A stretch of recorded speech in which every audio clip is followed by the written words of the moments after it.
The vacuum cleaner sputtered and died in Mia Sullivan's hands, the ancient machine giving one final wheeze before surrendering to appliance heaven. Perfect. Just perfect.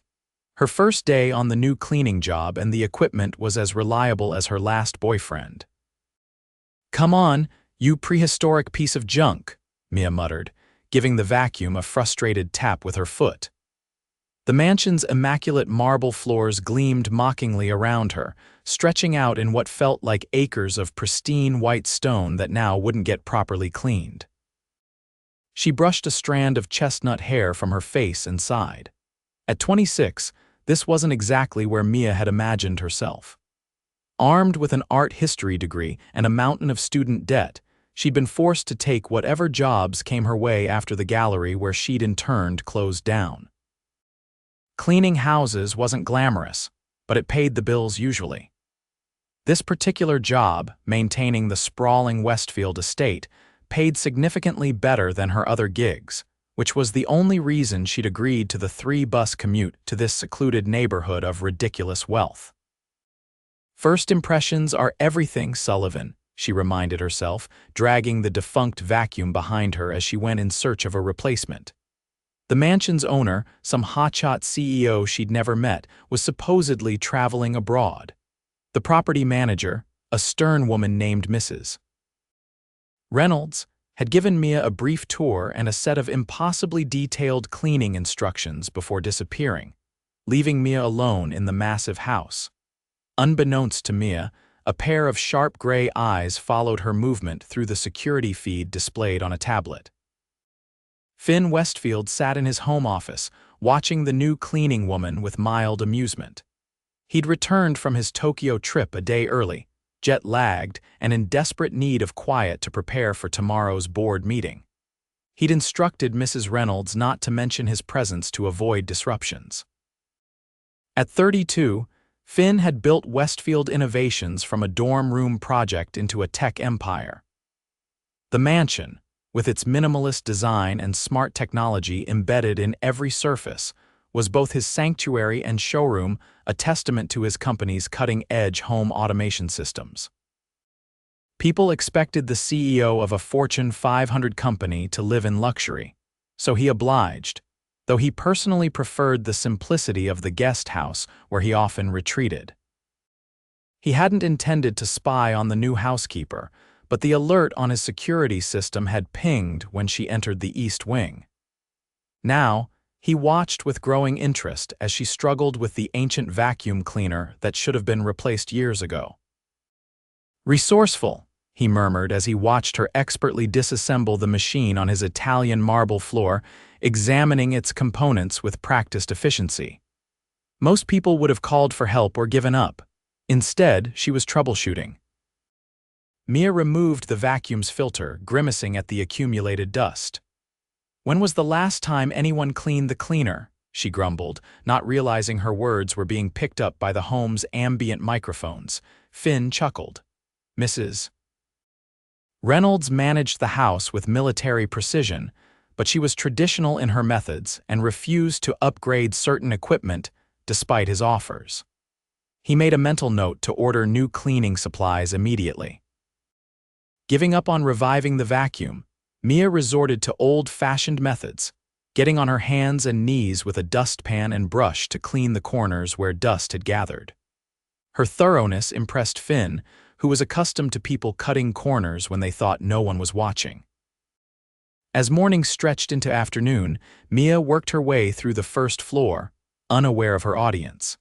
She found herself talking aloud in the empty house, a habit from childhood that surfaced when she was alone. What kind of person needs 14 rooms for one human? She wondered aloud, polishing a massive dining table that could seat 20. "Do you throw parties every night, Mr. Mysterious CEO, or do you just like the echo of your own voice bouncing off all these empty walls?"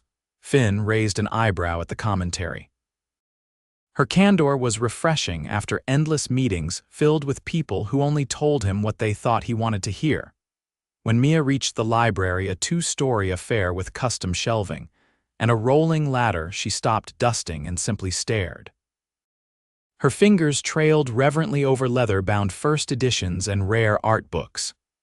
"Well, at least you have good taste in literature," she murmured, pulling out a volume on Renaissance art that Finn had purchased during a trip to Florence.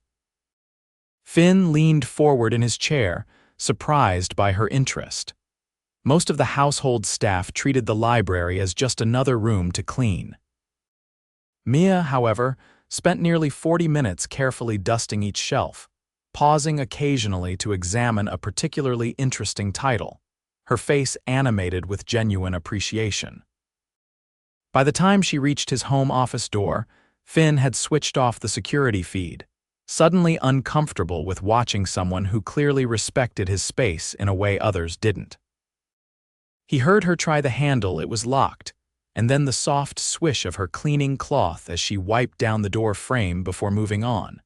The following day, Mia returned to find a note from Mrs. Reynolds informing her that new cleaning equipment had been delivered and was waiting in the supply closet. "Mr. Westfield believes in providing proper tools," the note stated simply. Mia blinked in surprise. Had the property manager noticed the broken vacuum? Or had some household security system flagged the malfunction? Either way, she was grateful for the sleek new vacuum that purred like a contented cat as she guided it across the floors. This time, Finn watched her only briefly, curious to see her reaction to the new equipment. The genuine smile that lit up her face sent an unexpected warmth through him. Such a simple thing, yet it clearly made her day better. When was the last time he'd felt that kind of joy over something so small?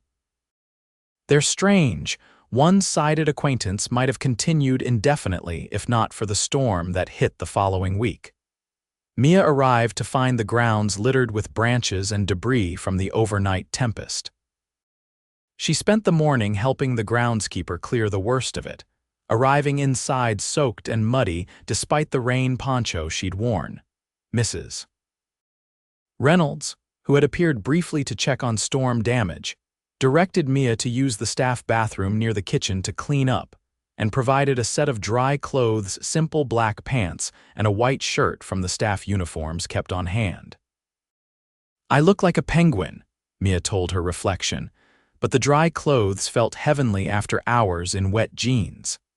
As she made her way back to the main foyer to resume her cleaning schedule, she rounded a corner and collided with a solid wall of male chest. Strong hands steadied her, preventing what would have been an embarrassing fall. "I'm so sorry," she exclaimed, looking up into the most intense gray eyes she'd ever seen. The man was tall, with dark hair cut in an expensive style, wearing what she immediately recognized as a bespoke suit that probably cost more than her rent. His features were sharp, almost severe, but softened slightly by the hint of surprise in his expression. "My fault entirely," he said, his voice deep and cultured. "I wasn't expecting anyone in this wing today." Mia took a step back, mentally cataloging the stranger. He moved with the confidence of someone who belonged here, not an intruder. "Are you a guest of Mr. Westfield?" She asked cautiously. A flash of amusement crossed his features. "Something like that." He extended his hand. "Finn Westfield, and you must be the new cleaning staff Mrs. Reynolds mentioned." Mia felt heat rush to her face as embarrassment flooded her system. The CEO, the actual owner of this palace, had been here while she'd been wandering around making snarky comments about his lifestyle. Had he heard her? Oh God, had there been microphones or cameras? "Mia Sullivan," she managed, shaking his hand briefly. His grip was firm but not overbearing. "I thought you were traveling abroad." "I returned early," he said simply. "I've been working from the home office, trying not to disturb the household routine." An awkward silence fell between them. Mia became acutely aware of her borrowed clothes and damp hair. "I should get back to work," she said, gesturing vaguely toward the cleaning cart she'd left in the hallway. "The storm made quite a mess." "Yes, I saw." His eyes remained on her face, studying her with an intensity that made her skin tingle. "Thank you for helping Jackson with the grounds." "That's beyond your usual duties." So he had been watching, The realization made her stomach flip in a way that wasn't entirely unpleasant. "It seemed like the right thing to do," she said with a small shrug. "Indeed." His expression softened slightly. "Would you like some tea?" I was just about to make some. The invitation surprised her. People like Finn Westfield didn't typically invite the cleaning staff for tea. "I wouldn't want to intrude on your work." "I could use the break," he said, already turning toward what she knew was the kitchen. "And I have questions about the Renaissance art book you were admiring in the library." Mia froze. "You saw that?" Her voice came out higher than intended. Finn glanced back at her, a small smile playing at the corners of his mouth. "Security cameras, standard in a house this size." "I noticed you spent quite some time with that particular volume." Mortification warred with her natural honesty. "It's a rare edition. I studied art history in college and we had a digital copy in our reference materials, but I've never seen the actual book." His eyebrows rose slightly. "Art history? That's not the usual background for household staff." "The usual background doesn't come with $60,000 in student loans and a specialization in a field with limited job prospects," Mia replied, then winced at her candor. "Sorry, that was more information than you asked for." To her surprise, Finn laughed a warm, genuine sound that transformed his serious face. "No, it was refreshingly honest. Come on, Miss Sullivan. Tea and perhaps a proper look at that book if you're interested. Curiosity won out over professional boundaries. I'd like that." In the kitchen, a gleaming expanse of stainless steel and white marble that could have serviced a small restaurant, Finn moved with surprising comfort, setting an electric kettle to boil and retrieving an ornate wooden box of tea. "Earl Grey or Darjeeling?" he asked, opening the box to reveal dozens of compartments filled with different varieties. "Earl Grey, please," Mia said, perching awkwardly on one of the bar stools at the kitchen island. This felt surreal, having tea with a billionaire CEO in his mansion kitchen while wearing borrowed staff clothes. Finn prepared 2 mugs with practiced efficiency, no wasted movements. It struck Mia that despite his wealth, he seemed comfortable doing things for himself. "Mrs. Reynolds would have a fit if she saw me in her domain," he commented, sliding a steaming mug toward Mia. "She insists on doing everything herself when I'm home." "She seems formidable," Mia replied diplomatically. "That's one word for it." His eyes crinkled slightly. "She's been with my family since I was a child, practically raised me after my parents died." The personal revelation surprised Mia. "I'm sorry about your parents," Finn shrugged slightly. "It was a long time ago, car accident when I was 12. Mrs. Reynolds kept everything together, made sure I didn't completely withdraw into myself." He paused, looking slightly bewildered, as if he hadn't intended to share so much. "I don't usually discuss this with people I've just met." Mia wrapped her hands around the warm mug. "People often find it easier to talk to strangers. Less history, less judgment." "Is that your experience with the houses you clean? People telling you their secrets?" She smiled. "You'd be surprised what people say when they think of you as part of the furniture." "I know which neighbors aren't speaking to each other, whose kids are struggling in school, which marriages are hanging by a thread." "And you keep these confidences?" His eyes were assessing her again. "Of course. Professional ethics aside, I'm not interested in spreading gossip." He nodded, seemingly satisfied with her answer. "Tell me about your art history background. What made you choose that field?" For the next half hour, Mia found herself engaged in the most stimulating conversation she'd had in months. Finn asked insightful questions about her studies, revealed a surprising knowledge of Renaissance art himself, and shared stories about acquiring some of the pieces in his collection during his travels. "So what happened to the gallery job?" he asked eventually, refilling their mugs. Mia sighed. "The owner died and his children had no interest in keeping it open. They sold the building to developers and liquidated the collection. The art world is challenging without connections or independent wealth, hence the cleaning jobs." "Hence the cleaning jobs," she confirmed. "It pays the bills while I apply for museum positions and gallery work." though those applications have been exercises in rejection so far. Finn was quiet for a moment, studying her with those penetrating gray eyes. I have some contacts at the Metropolitan Museum and several private galleries. I could make some introductions. The offer, while tempting, made Mia bristle slightly. I appreciate the thought, but I don't need charity. It's not charity to connect talented people with opportunities, he countered. It's good business, but I understand your hesitation. He glanced at his watch. I've kept you from your work long enough. Thank you for the conversation, Miss Sullivan. It was refreshing. Just like that, the strange interlude was over. Mia returned to her cleaning duties and Finn disappeared back to his office, but something had shifted. A door had been opened that couldn't quite be closed again. Over the next few weeks, Mia found herself looking forward to her days at the Westfield mansion. Finn wasn't always present. His business took him to various cities and countries, but when he was home, they often crossed paths. Sometimes it was just a brief exchange in a hallway. Other times, he would invite her for tea and conversation during her break. She learned that despite his wealth and power, Finn was intensely private, preferring quiet evenings with books to the social events his position required him to attend. He spoke multiple languages, had a dry sense of humor that caught her off guard, and harbored a secret passion for old sci-fi novels that occupied an entire shelf in his library. In turn, she found herself sharing stories about her childhood in a small Connecticut town, her dreams of curating her own gallery someday, and the ridiculous mishaps she'd encountered in her various cleaning jobs. Mrs.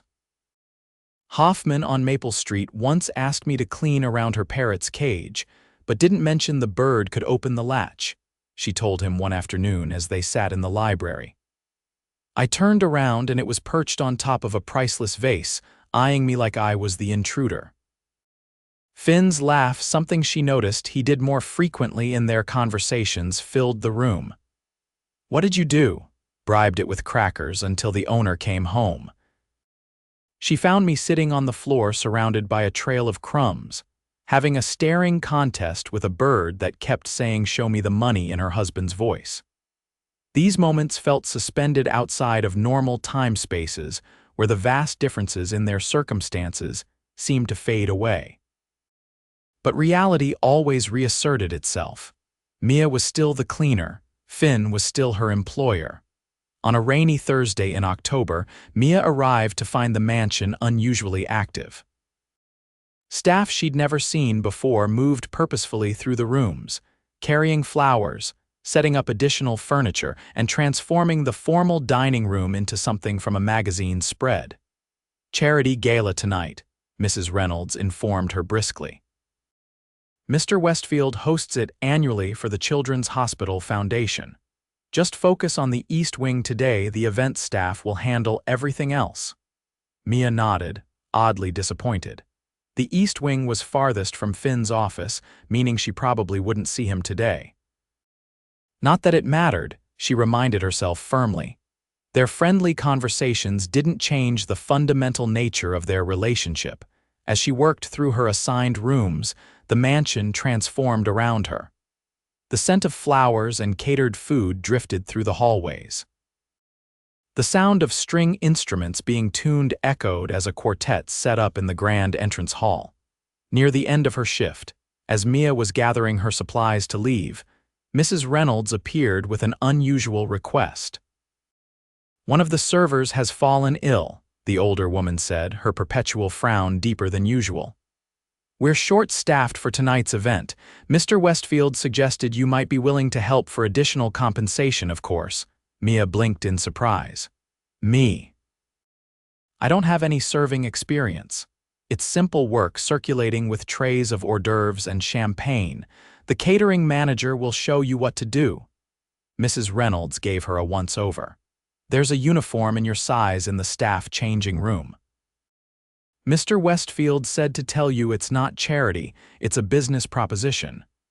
The echo of their previous conversation made Mia smile despite herself. All right, I'll help. Hours later, dressed in the black and white uniform of the serving staff, Mia moved carefully through crowds of expensively dressed guests. The mansion had transformed into a glittering wonderland, with subtle lighting highlighting the architectural features and art pieces that normally receded into the background. Finn moved through the crowd with practiced ease, shaking hands, making introductions, charming donors. In his perfectly tailored tuxedo, he looked every inch the billionaire CEO handsome, powerful, untouchable. Watching him work the room, Mia felt the gulf between their worlds more acutely than ever before. Yet occasionally, their eyes would meet across the crowded room, and he would give her a small, private smile that sent warmth spreading through her chest. It was ridiculous to feel this way, she told herself. A few friendly conversations didn't constitute anything meaningful. He was being kind to a household employee, nothing more. Near midnight, as the event wound down and guests began departing, Mia slipped outside onto the terrace for a moment of quiet. The autumn air was crisp but not unpleasantly cold, a welcome relief after hours in the crowded rooms. Escaping. Finn's voice came from the shadows, startling her. He was leaning against the stone balustrade, his bow tie loosened and a glass of whiskey in his hand. The formal persona had slipped somewhat, revealing the more relaxed man she'd come to know during their conversations. "Just needed some air," Mia said, moving to stand beside him. "It was getting a bit overwhelming in there. I know the feeling." He gazed out at the darkened gardens. "I've been doing these events for years, and they still drain me completely. You seemed perfectly at ease." "Years of practice," he replied with a wry smile. "Public performance is part of the job description." He turned to face her fully. "Thank you for stepping in tonight. You were a lifesaver." "It was interesting to see how the other half lives," Mia said lightly. "Though I don't think I'm cut out for full-time serving. I nearly dropped a tray when that woman in the red dress started talking about her $14 million divorce settlement." Finn laughed softly. "Cynthia Barrett, her divorce is her favorite topic. She tells that story at every event." He studied Mia's face in the dim light. "You look nice tonight." The compliment, simple as it was, made her pulse quicken. "Thank you, so do you. Very James Bond." "Minus the license to kill and plus a lot more board meetings," he quipped. A comfortable silence fell between them, broken only by the distant sounds of the party winding down inside and the rustle of leaves in the garden below. "Can I ask you something, Finn?" Mia said finally. "Of course." "Why do you keep talking to me? I mean you're." She gestured vaguely at him and the mansion behind them. "And I'm the person who cleans your toilets." His expression turned serious. "Is that how you see yourself, as just the person who cleans toilets?" "No, but it's how most people in your position would see me. I'm not most people." He set down his glass on the stone balustrade. "I talk to you because you're interesting, Mia, because you see the world through a different lens than the people I'm usually surrounded by, because you're honest and unpretentious in a way that's rare in my experience." He paused, seeming to choose his next words carefully. "And because I enjoy your company more than anyone I've met in a very long time." The admission hung between them, weighted with possibilities neither had acknowledged before. Mia felt herself at a crossroads, teetering on the edge of something both thrilling and terrifying. "I enjoy your company too," she said softly, "but I'm not sure where this leads. There are complications, like the fact that I'm technically your employer." His eyes held hers steadily. "That's a significant one, yes. What if you weren't my employee?" Mia frowned slightly. "Are you firing me?" A smile tugged at the corner of his mouth. "No, I'm offering you a different job, one better suited to your actual skills and education." "What kind of job?" "Westfield Foundation maintains a private art collection that's grown rather haphazardly over the years. It needs proper cataloging, research, and curation. I've been looking for someone with expertise in art history to take on the project." Mia stared at him, trying to process this unexpected turn. Are you creating a position just for me?" "The need is genuine," he assured her. "I've been putting off hiring someone for months because I hadn't found the right candidate." someone with both the technical knowledge and the genuine passion for the work. He took a step closer to her. But I'd be lying if I said my interest in offering you the position is entirely professional, her heart hammered in her chest. Finn, I'm attracted to you, Mia, he said directly. Not just intellectually, though our conversations have been the highlight of my weeks. But I would never want you to feel pressured or obligated because of our current arrangement. The job offer stands regardless of your response to my personal interest. You're qualified, and the position needs filling. The directness of his confession took her breath away. In their previous interactions, he'd been friendly but always maintained a certain professional distance. This vulnerability was new and incredibly appealing. I'm attracted to you too, she admitted, the words feeling both terrifying and freeing. But I don't want to be the cliché of the rich man and the cleaning girl. I've worked hard to be taken seriously in my field. I would never see you that way, he said firmly. Your background, your education, your passion for art, that's what drew me to you initially. Your job cleaning my house was circumstantial, not definitive. He reached out slowly, giving her time to pull away, and took her hand. I'm not offering you anything but the chance to explore whatever this is between us on equal footing. The touch of his hand sent warmth spreading up her arm. And if it doesn't work out, professionally or personally, then we part ways amicably and I provide glowing references for wherever you want to go next. His thumb traced small circles on her palm. I'm not looking to own you, Mia, I'm looking to know you. In that moment, with the night air cool against her skin and his eyes reflecting the distant glow of the party lights, Mia made her decision. She stepped forward, closing the distance between them, and placed her free hand lightly on his chest. I'd like to explore this, she said softly. Both the job and whatever this is between us. The smile that transformed his face was unlike any she'd seen before, open, joyful, almost boyish in its unguarded happiness. Slowly, giving her every opportunity to change her mind, he lowered his head until their lips met in a kiss that was gentle yet electric with possibility. When they pulled apart, both slightly breathless, Finn kept his arms loosely around her waist. I should warn you, he said, his voice husky, Mrs. Reynolds will have opinions about this development. Mia laughed, the sound carrying into the night air. I imagine she will. Does her approval matter? Frighteningly, yes. His smile turned rueful. She's the closest thing to family I have. But she'll come around when she sees how happy you make me. I make you happy. The concept seemed both wonderful and strange, remarkably so. His expression sobered slightly. My world can be isolating. Most people want something from me: access, money, connections. You're the first person in a long time who seemed content just talking about books and art and ridiculous parrot stories.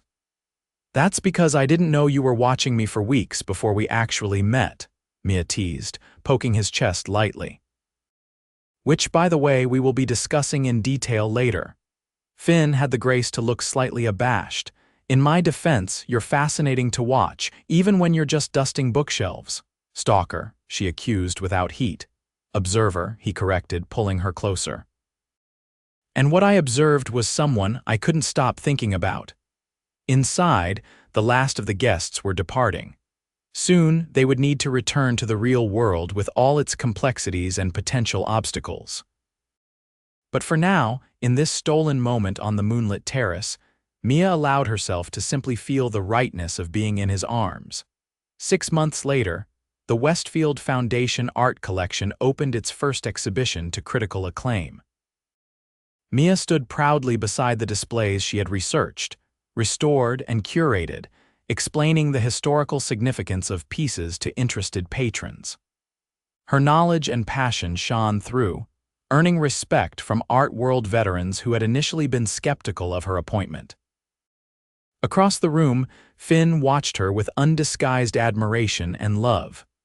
Their relationship had blossomed alongside her professional success, each strengthening the other.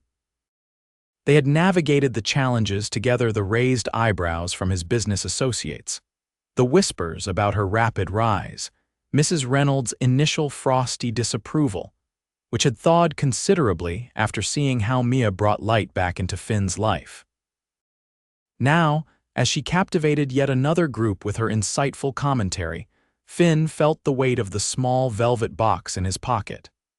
Tonight, after the exhibition closed on the same terrace where they had first acknowledged their feelings, he would ask Mia to share his life permanently. He knew what her answer would be. They had built something real together, a partnership of equals, grounded in mutual respect and genuine affection. The cleaning woman and the CEO had found in each other something neither had been looking for but both desperately needed. A person who saw past the surface to the heart beneath. As if sensing his thoughts, Mia looked up and met his gaze across the crowded gallery. Her smile, brilliant and full of promise, told him everything he needed to know. They had fallen into each other's hearts, and neither had any intention of climbing back out.